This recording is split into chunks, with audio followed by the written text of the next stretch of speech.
Hello दोस्तों, अनमोल trading school channel में आपका स्वागत है। दोस्तों, आज हम बात करेंगे शेयर मार्केट क्या है और कैसे सीखें।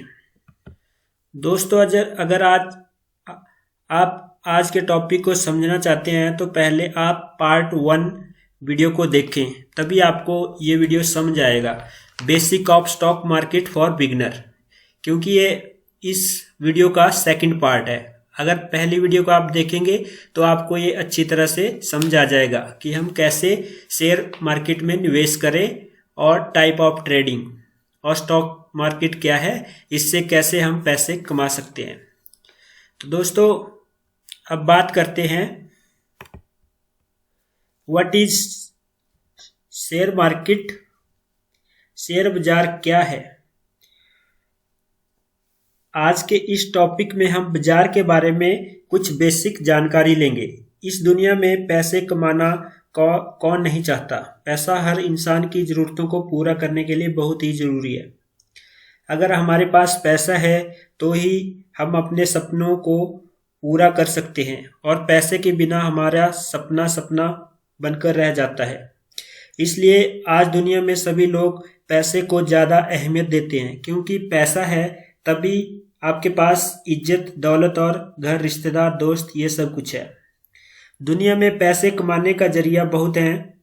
कुछ लोग जॉब करके पैसे कमाते हैं तो कुछ लोग व्यापार यानी बिजनेस करके पैसे कमाते हैं, और कुछ लोग ऐसे भी हैं जो अपने पैसे पर दांव लगाकर ढेर सारे पैसे कमाते हैं। पर ये लोग अपने पैसे कौन सी जगह पर दांव लगाते हैं, ऐसी कौन सी जगह है कि जहां अपने पैसे पर दांव लगाने के बाद भी लोगों को मुनाफा होता है। वो जगह है शेयर मार्केट यानी शेयर बाजार। के बारे में भी आपने सुना होगा, मगर वहाँ क्या होता है इसका ज्ञान सभी को नहीं है। इसलिए आज मैं शेयर मार्केट क्या होता है, basic knowledge of share market के बारे में बताने जा रहा हूँ। स्टॉक मार्केट एक ऐसा मार्केट है जहां बहुत से कंपनियों के शेयर खरीदे और बेचे जाते हैं। ये एक ऐसी जगह है जहां कुछ लोग या तो बहुत पैसे कमा लेते हैं या तो अपने सारे पैसे गवा देते हैं। किसी कंपनी का शेयर खरीदने का मतलब है उस कंपनी में हिस्सेदार बन जाना। आप जितने पैसे लगाएंगे उसी के हिसाब के से कुछ प्रतिशत के मालिक आप उस कंपनी के हो जाते हैं।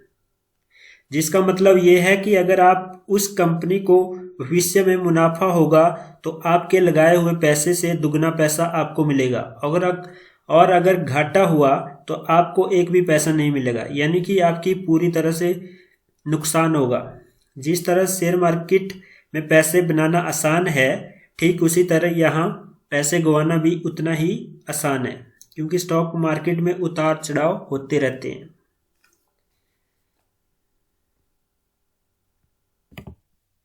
दोस्तों, अगर आप एंजल ब्रोकिंग में डीमैट अकाउंट ओपन करवाना चाहते हैं तो हमारे लिंक से डीमैट अकाउंट ओपन कर सकते हैं।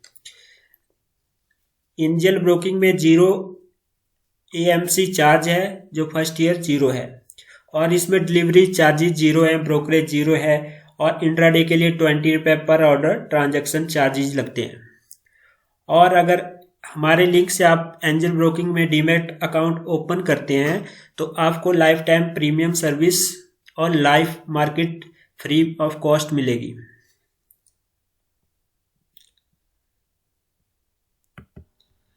दोस्तों, अब बात करते हैं शेयर बाजार में शेयर कब खरीदे और बेचे जाते हैं। आपको थोड़ा बहुत आइडिया मिल गया होगा कि शेयर मार्केट क्या है। चलिए जान लेते हैं how to invest in share market. Share खरीदने से पहले आप इस लाइन में पहले एक्सपीरियंस गेन कर लें कि यहाँ कैसे और कब इन्वेस्ट करना चाहिए, कैसी कंपनी में आप अपने पैसे लगाएं, तब जाकर आपको मुनाफा होगा।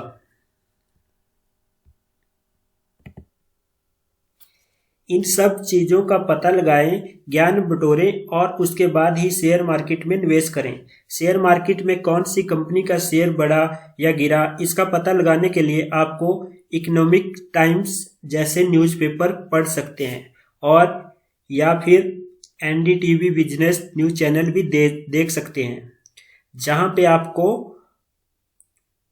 शेयर मार्केट के बारे में पूरी जानकारी मिलेगी।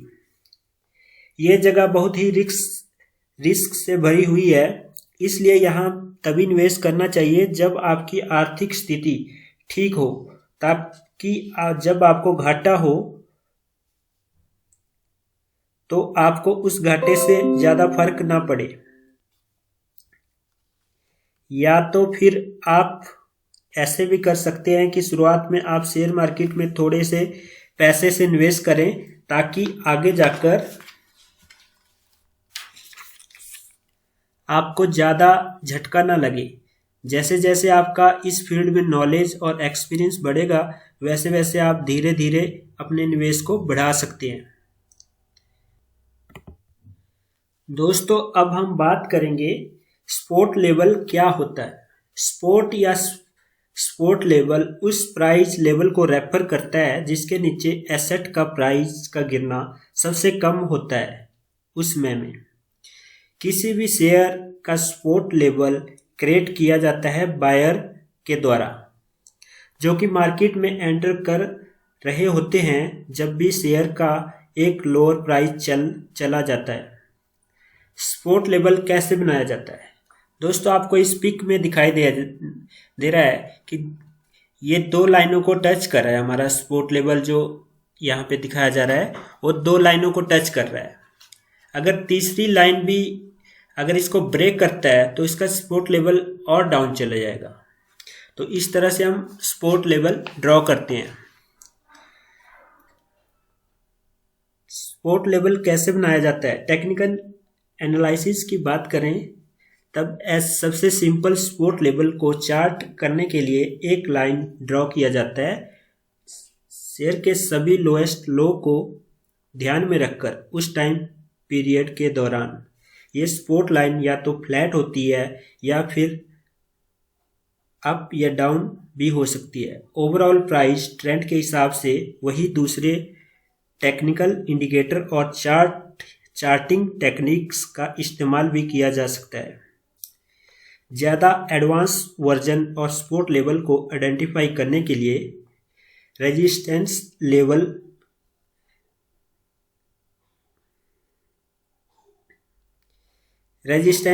क्या होता है?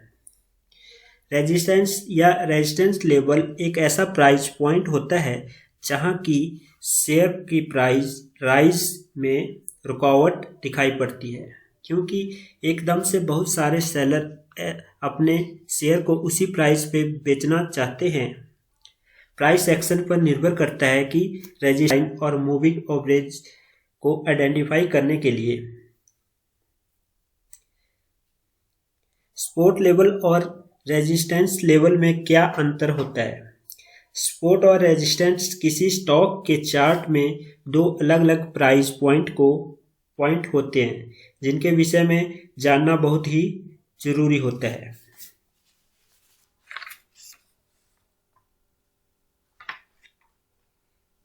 Support level calculation.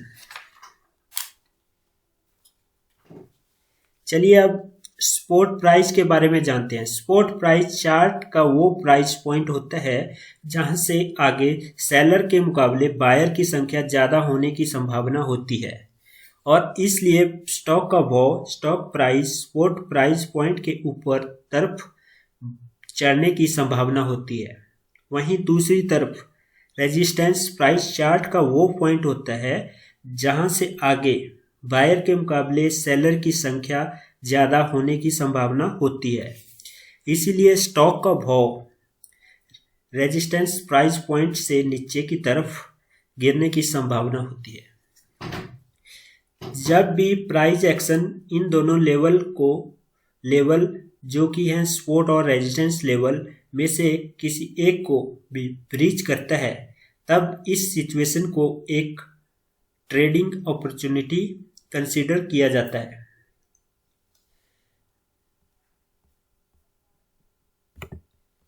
दोस्तों, अब बात करते हैं कि शेयर मार्केट डाउन क्यों होता है। अभी के समय में शेयर मार्केट डाउन होने के बहुत ही से कारण हैं, चलिए उन विषयों में जानते हैं।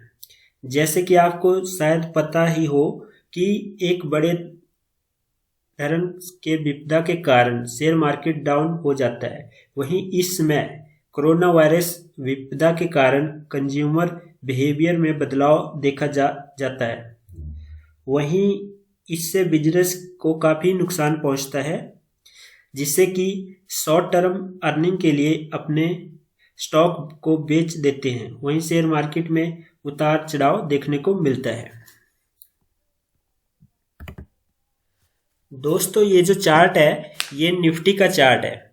ये आप देख रहे हैं, जब कोरोना टाइम में लॉकडाउन स्टार्ट हुआ था मार्च में, तो उस टाइम मार्केट क्रैश हुआ था। तो मार्केट 12,500 के करीब था और वहाँ से गिरकर मार्केट 8,000 तक डाउन गया था।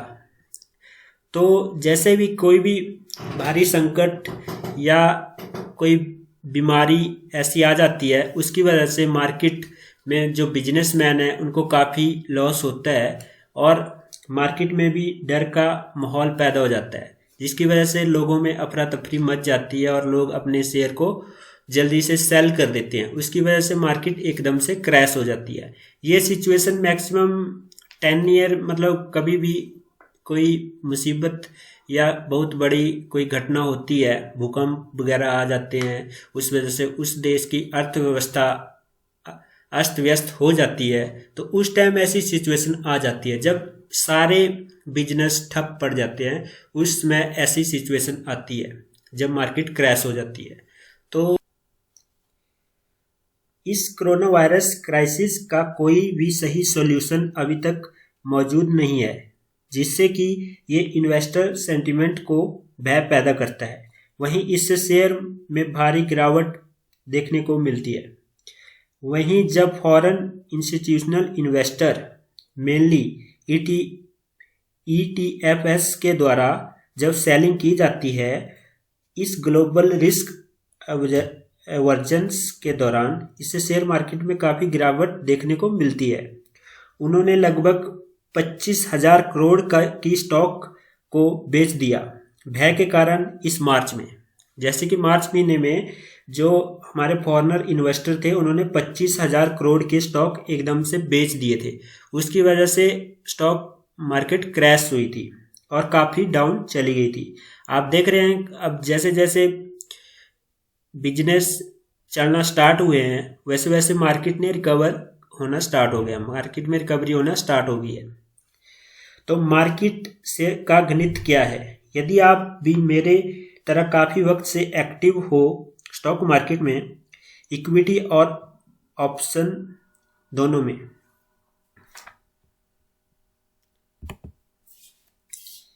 तब ऐसे में आपको शेयर मार्केट के सीक्रेट के विषय में जरूर पता होगा। यदि नहीं तब मैं आपको कुछ ऐसे ही सीक्रेट के विषय में बताऊंगा जो कि आपको जरूर पसंद आएंगे और साथ में इससे बहुत कुछ सीखने को भी मिलेगा। चलिए उन सीक्रेट्स के विषय में जानते हैं जिन्हें मैंने इतने वर्षों से सीखा हुआ है। दोस्तों ये लाइफ टाइम चार्ट है निफ्टी का, 2000 से पहले से अब तक का चार्ट है ये। दोस्तों स्टॉक मार्केट जितना ऊपर से आसान प्रतीत होता है उतना असल में नहीं है। इसमें इनसाइडर ट्रेडिंग होता है। मार्केट को हमेशा आपसे ज़्यादा पता होता है, इसलिए प्रत्येक खरीदार के लिए एक विक्रेता जरूर होता है। लेकिन इसका मतलब ये नहीं कि आप इसमें पैसा बना नहीं सकते, बस बात थोड़ा कठिन होता है। ऐसी कोई एक अल्टीमेट स्ट्रेटजी इंडिकेटर मौजूद नहीं होती। आपको इन्वेस्ट करना होता है एक वैल्यू स्ट्रेटजी के हिसाब से या मोमेंटम स्ट्रेटजी के हिसाब से या दूसरी कोई चीज। आप चाहे एक टेक्निकल ट्रेडर हो या एक फंडामेंटल इन्वेस्टर, आपके पास खुद की एक स्ट्रेटजी होनी चाहिए जिसका इस्तेमाल कर आप अच्छा प्रॉफिट कमा सकें। सही तरीके से ट्रेड या इन्वेस्ट करना बिल्कुल भी आसान नहीं है। यदि आपको ट्रेडिंग करने में मज़ा आ रहा है, इसका मतलब कि आप ज़रूर कुछ गलत कर रहे हैं। आपको हमेशा ज़्यादा से ज़्यादा पढ़ना चाहिए, वही दूसरों की बातें कम सुननी चाहिए। करीब 90% से ज़्यादा ट्रेडर को असल में ट्रेडिंग आती ही नहीं, वो बस दूसरों को फॉलो कर पैसा कमाना चाहते हैं। ट्रेडिंग इन्वेस्टिंग एक बहुत ही अकेलेपन वाली सफ़र है। आप भले ही शुरुआत में लोगों को कॉपी कर पैसा बना सकते हैं, लेकिन बाद में आपको खुद की स्ट्रेटजी बनानी होगी, अन्यथा आपको इसमें आगे चलकर नुकसान उठाना पड़ सकता है। स्टॉक इन्वेस्टिंग करने से पहले आपको स्टॉक की फंडामेंटल एनालिसिस करनी आनी चाहिए। इन्वेस्टर को पहले ये सीखना चाहिए कि वो कैसे पढ़ सके कंपनी की एनुअल रिपोर्ट।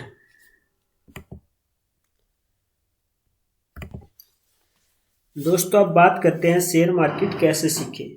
सभी को जल्दी अमीर बनने का बहुत ही ज़्यादा शौक है, इसलिए शायद वो सभी ऐसे ही क्विक और इजी तरीकों की तलाश में रहते हैं कि जो कि उन्हें कम समय में अमीर बना दे और साथ में उनके जीवन में ढेर सारी खुशियां लाए।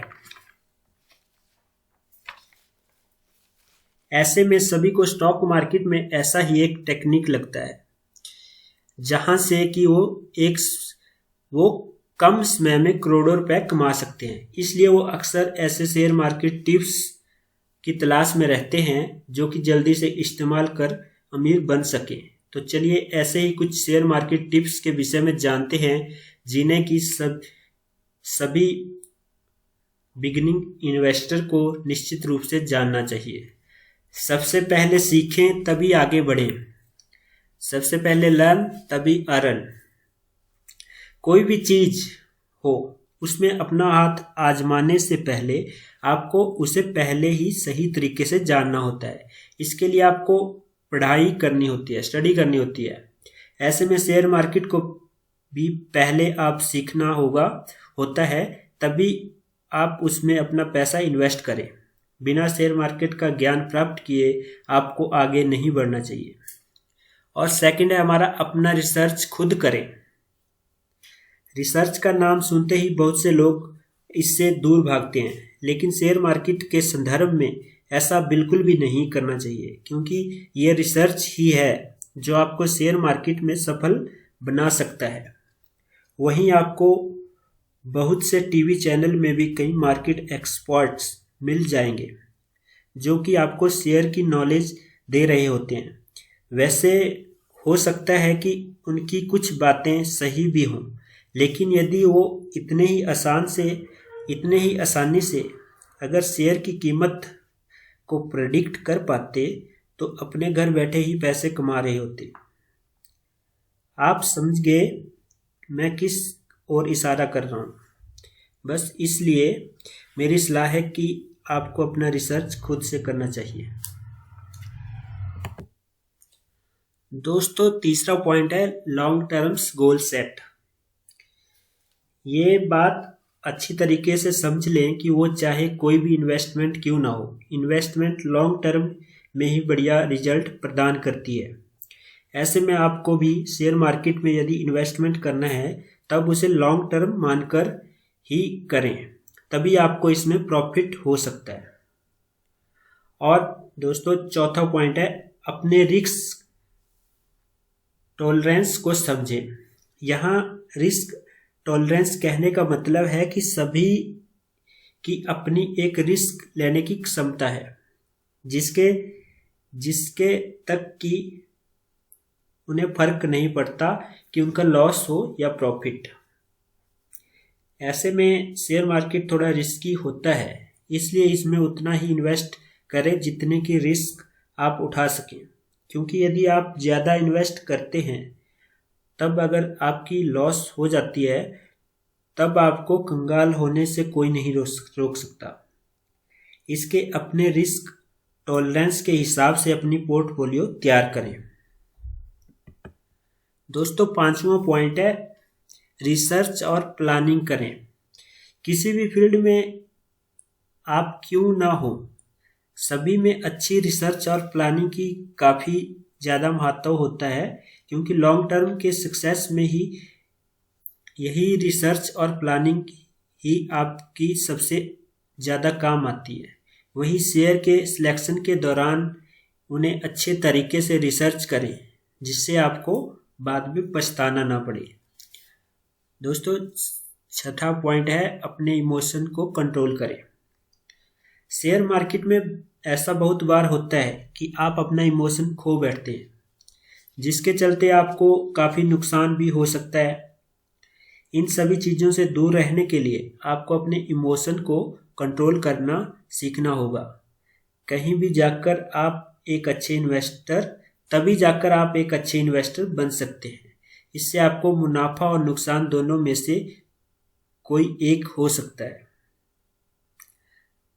दोस्तों, सातवां पॉइंट है बेसिक को फर्स्ट क्लियर करें। सभी सब्जेक्ट के तरह ही शेयर मार्केट के भी कुछ बेसिक होते हैं, जिन्हें कि इन्वेस्टर को जरूर से समझना चाहिए। इसलिए शेयर मार्केट में अपना पैसा इन्वेस्ट करने से पहले आपको इसके सभी बेसिक से पूरी तरह से वेल स्टडी करना चाहिए। ऐसे करने पर ही आप अपनी इन्वेस्टमेंट में सफल बन सकते हैं। दोस्तों, आठवां पॉइंट है डाइवर्सिफाई करें अपनी इन्वेस्टमेंट को। आपको दूसरे सफल इन्वेस्टर की तरह ही अपने इन्वेस्टमेंट को डाइवर्सिफाई करने की आवश्यकता होती है। वो कहते हैं ना कि आपको अपने सभी अंडे एक पात्र में नहीं रखने चाहिए, क्योंकि अगर एक एक्सीडेंट हो जाता है तब ऐसे में आपको अपने सभी अंडों से हाथ धोना पड़ सकता है। समान इन्वेस्टमेंट में एक रूल लागू होता है, आपको अपने सभी पैसे एक ही शेयर में इन्वेस्ट नहीं करने चाहिए, बल्कि अपने पोर्टफोलियो में अलग अलग कैटेगरी के शेयर को रखना चाहिए, जिससे आपके इन्वेस्टमेंट का रिस्क डाइवर्सिफाई हो सकता है। वहीं ऐसे में आप अपने रिस्क को कम भी कर सकते हैं। दोस्तों, 9 पॉइंट है हमारा कंपनी के शेयर पर ही इन्वेस्ट करें। अच्छी कंपनियों के शेयर पर ही इन्वेस्ट करें। किसी के बहकावे में कभी मत आइए। आपको हमेशा उस कंपनी के शेयर में इन्वेस्ट करनी आनी चाहिए जिसे आप अच्छी तरह से समझते हैं, उनके प्रोडक्ट का इस्तेमाल करते हैं।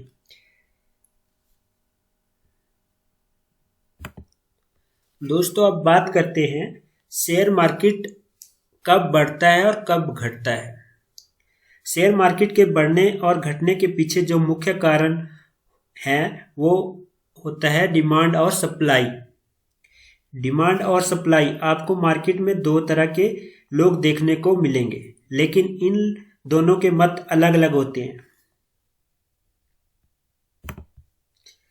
कुछ लोग सोचते हैं कि मार्केट बढ़ेगा और वहीं कुछ लोग सोचते हैं कि मार्केट घटेगा।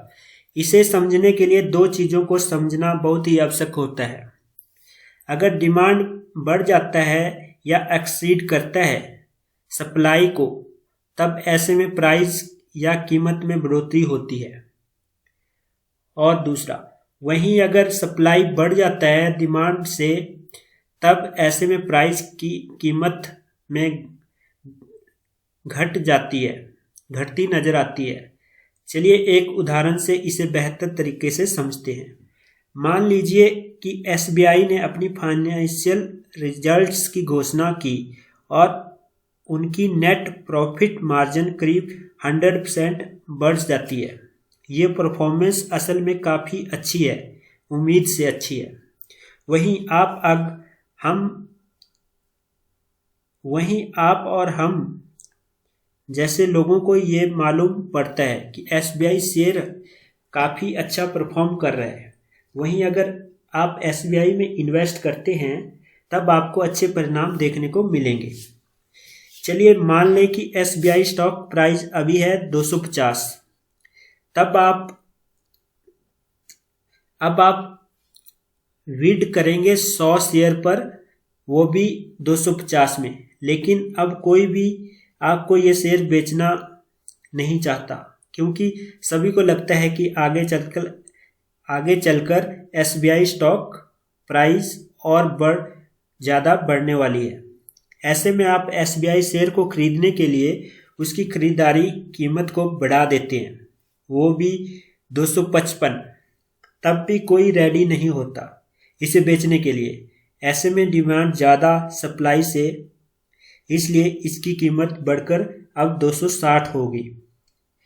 आप उस वक्त में भी खरीदना चाहते हैं, अब कोई आपको बेचना नहीं चाहता 260 की कीमत में। आपको नज़र आएगी कि वहाँ जहाँ पहले स्टॉक प्राइस केवल 250 की थी, वो अब बढ़कर 260 में पहुँच गई। ठीक ऐसे ही जब सभी लोगों को लगता है कि कंपनी ठीक से परफॉर्म नहीं कर रही, तब अपने आप ही स्टॉक प्राइस घट जाती है, जिसमें कि ज़्यादा शेयर होल्डर अपने शेयर को बेचना चाहते हैं, वहीं कोई उसे खरीदना नहीं चाहता, जिससे शेयर प्राइस में गिरावट देखने को मिलती है। आप असल में निराशावादी से खरीदते हैं और आशावादी को बेचते हैं। वहीं ठीक ऐसे ही यही कारण है कि स्टॉक प्राइस फ्लैक्चुएट होते रहते हैं।